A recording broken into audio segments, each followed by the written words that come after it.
Halo semuanya, semoga sehat-sehat seperti para atlet yang siap berlaga. Saya Hilman, kalau udah lupa atau baru bergabung. Di podcast kali ini saya akan ngebacain salah satu tulisan di blog pribadi saya di hilmanrdn.id. Kalau teman-teman belum baca, judulnya "Nggak Seseram Yang Kita Bayangkan". Nah, kenapa di podcastin nggak ditulis doang? Karena nggak semua orang suka baca, meskipun saya berkali-kali bilang teman-teman harus rajin baca, nggak boleh malas. Nah, jadi manfaat lainnya kalau saya bikin podcast seperti ini, teman-teman bisa dengerin berulang-ulang lagi di jalan, atau lagi di kantor, lagi di sekolah, atau dimanapun teman-teman tetap bisa dengerin. Dan kalau nggak salah, kalau teman-teman dari SoundCloud dengerinnya di sana bisa di-download langsung, jadi bisa didengerin offline juga.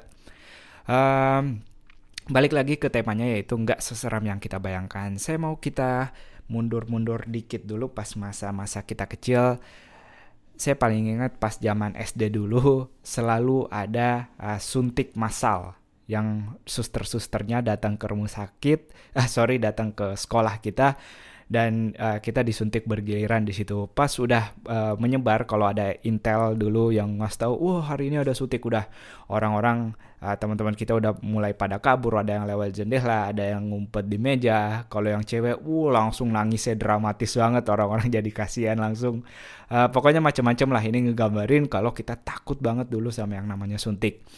Atau contoh lain, kalau misalnya teman-teman rada-rada Samson nggak takut sama suntik, dulu yang ngetren banget itu film-film setan pas zaman kita SD. Sekarang sih mungkin setannya udah rada-rada konyol. Kalau zaman dulu bener-bener ngeri banget. Ya ada kuntilanak and the gangs dulu.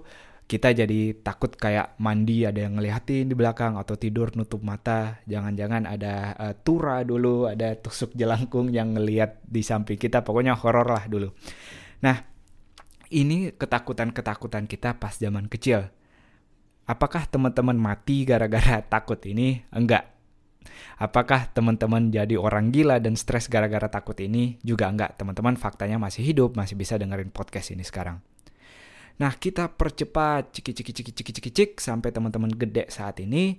Teman-teman udah mulai punya ketakutan yang lain lagi. Kalau teman-teman masih duduk di SMP atau SMA, bukan cuma duduk, lagi berdiri misalnya sekarang, intinya masih di SMP atau SMA, teman-teman takut nanti lulus UN apa enggak. Lalu kalau teman-teman mau masuk kuliah, takut apakah salah milih jurusan atau enggak. Sampai udah lulus kuliah pun takut apakah ini kerjaan yang saya mau atau enggak. Setelah punya kerjaan dan pengen nikah, takut apakah kalau cowok lamarannya akan diterima, atau kalau yang cewek orang yang dia suka yang bakal ngelamar atau enggak.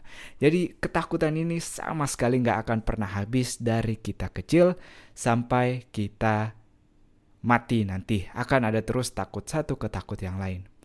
Poinnya bukan menghilangkan rasa takut ini, karena rasa takut ini pasti akan ada. Tapi gimana teman-teman tetap ngelakuin sesuatu meskipun itu menakutkan. Nah, saya akan kasih contoh yang lebih konkret sedikit. Mungkin saya akan cerita awalnya bikin sekolah coding. Waktu itu teman-teman banyak yang minta belajar misalnya, dan ternyata pas saya ngelihat referensinya di Google, saya nyari-nyari belajar programming dalam bahasa Indonesia waktu itu, ternyata masih sangat-sangat kurang. Kalaupun ada beberapa tutorial itu kayak nggak rapi, orang bingung mulai dari mana, habis ini kemana, dan seterusnya. Nah, dari situlah saya kepikiran, oh ya udahlah, saya bikin aja, coba lempar 1-2 video di YouTube. Ternyata tanggapannya sangat-sangat positif, bukan dari teman sendiri, malah kayak orang dari Sumatera tiba-tiba ngasih tahu, dosen saya ngajarnya rada lambat, di sekolah coding jadi lebih jelas, dan seterusnya dan seterusnya. Ada banyak banget email dan lain-lain. Pada saat itu apakah saya nggak takut? Saya takut banget pas setiap ngerekam video di YouTube.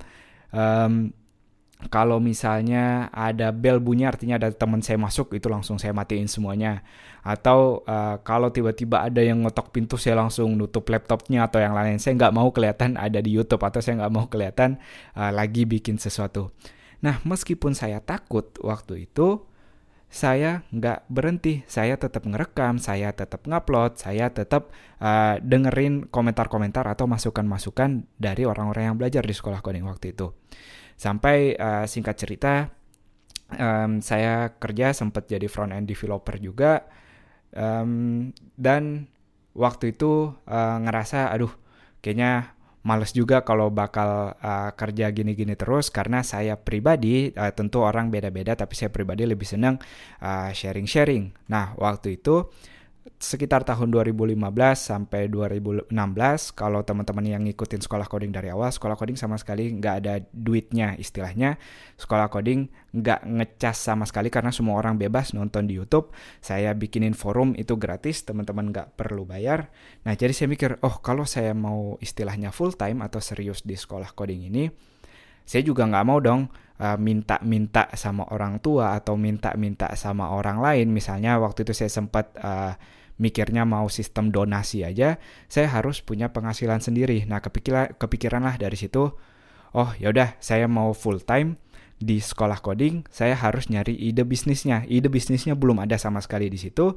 Saya takut dong, saya takut orang tua saya nanti dia nggak setuju kalau saya bikin karirnya atau milih karirnya agak-agak goib gitu ya, ngupload di YouTube video terus nggak jelas di kamar ngapain, itu kan agak-agak goib, nggak kerja di kantor dan lain-lain. Terus takut juga kata orang, ini ngapain sih habis kuliah misalnya nggak nyari kerja, atau nanti pas misalnya ngelamar misalnya ini nggak ada gelarnya orangnya dan lain-lain. Artinya ketakutannya banyak banget. Tapi pertanyaannya lagi, apakah berhenti waktu itu? Enggak. Saya tetap mutusin, udah mau ngerjain sekolah coding sekitar 3 bulan waktu itu, nyari-nyari model bisnisnya yang tepat, sampai ketemulah sistem premium yang buat teman-teman ngikutin sekolah coding sekarang. Nah, sistem premium artinya ada banyak banget video gratis, tapi ada beberapa video yang harus berbayar. Dan itu pun kalau teman-teman baru nyoba-nyoba atau baru mau awal semuanya gratis, nanti video-video lanjutannya yang baru berbayar itu kurang lebih dari sistem premium itu sendiri. Saya takut dong pas mau aplikasiin itu yang sebelumnya gratis, gimana kata membernya nanti? Nanti ada demo, orang ngeboikot sekolah coding, orang-orang jadi benci sekolah coding dan seterusnya dan seterusnya. Tapi balik lagi, niat ke awal saya mau full time di sini, saya mau sharing. Banyak banget yang gratis kayak podcast ini, full gratis, forumnya gratis, ngelihat lowongan pekerjaan gratis, ada mading gratis dan lain-lain. Saya cuma model bisnisin dari belajar videonya ini aja. Yaudah, menurut saya ini sangat-sangat gak ada artinya dari hitung-hitungannya. Kalau teman-teman full premium setahun misalnya di sekolah coding dan udah dapat kerja, gaji bulan pertama pun udah bakal nutupin premium setahun itu. Jadi gak ada apa-apanya kalau teman-teman sadar sama yang di sekolah coding ini. Saya takut dong yang tadi, kalau orang-orang bakal protes, orang-orang bakal ngamuk. Tapi balik lagi pertanyaannya yang udah kita ulang-ulang, apakah saya berhenti di situ? Enggak. Tetap ngelempar sistem premium, diumumin, ada yang protes, ada. Tapi alhamdulillahnya banyak yang ngerti niat saya, masih ada juga yang mau premium sampai saat ini. Untuk itu saya terima kasih juga, tapi poinnya bukan itu, poinnya meskipun takutnya itu berlapis-lapis, saya tetap ngejalanin itu. Dan saya mau teman-teman juga kayak gitu. Setiap teman-teman ada ketakutan apapun, gak apa-apa takut itu jangan kayak setan yang harus dihindari atau dijauhi. Enggak, udah lewatin aja, gak perlu dilawan, gak perlu dihilangin. Jalanin aja apa yang teman-teman yakinin ini benar-benar bermanfaat buat teman-teman sendiri, buat keluarganya, atau buat di sekitarnya. Dan gak nyampe di situ, tentu teman-teman ngelihat sekarang saya juga senang nulis di blog atau sharing-sharing di podcast ini. Saya takut dong apa kata orang juga nanti, ini apaan sih orang sok-sok sharing banget, kayak udah jago aja, kayak udah paling bener aja. Padahal bukan itu, saya ngelihatnya masih dikit orang-orang yang mau sharing. Dan saya bersedia lah jadi tumbalnya atau jadi kambing hitamnya.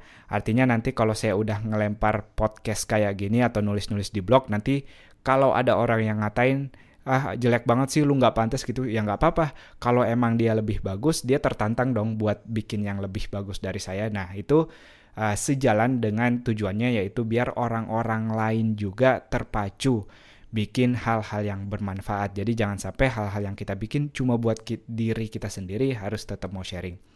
Biar gak kejauhan topiknya, saya ingatkan lagi poinnya, meskipun saya ngasih contoh konkretnya banyak tentang tentang sekolah coding ini, tapi poinnya itu buat diri teman-teman sendiri.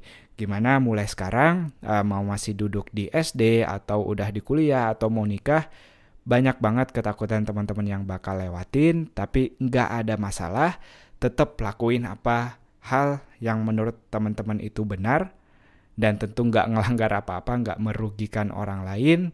Ada satu quote dari Seth Godin, atau Seth Godin juga ngutip dari orang lain mungkin, kalau bermain aman itu resikonya lebih besar, dan berani ambil resiko itu jauh lebih aman. Jangan sampai teman-teman ngambil keputusan yang aman, yang bikin teman-teman nyaman, jadi nggak berani ngambil resiko apapun, padahal ketakutan itu nggak seseram yang kita bayangkan. Justru hadiah di balik ketakutan-ketakutan itu kalau udah kita lewatin jauh lebih menarik dan jauh lebih berharga. Nah, ini katanya orang-orang yang nyesel itu bukan karena apa yang dia lakukan, tapi orang-orang nyesel itu karena apa yang enggak dia lakukan. Jadi jangan nunggu besok, jangan nunggu orang lain. Kalau teman-teman mau ubah sesuatu, ubah dari diri teman-teman sendiri, ubahnya sekarang, bukan tunggu besok.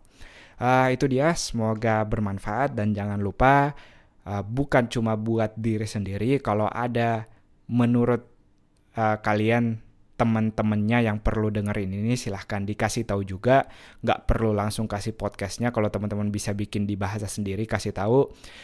Karena kita ada banyak banget hal yang harus diubah ini, mau di sekitar lingkungan kita atau skopnya Indonesia juga masih banyak banget. Kita butuh banyak orang-orang yang benar-benar peduli sama orang lain, bukan cuma mikirin gue bisa makan besok, gue bisa hidup bahagia, punya mobil, dan seterusnya. Itu dia, maafkan kalau ada salah-salah kata, silahkan kalau ada masukan, semoga bermanfaat. Sampai jumpa di podcast-podcast lainnya.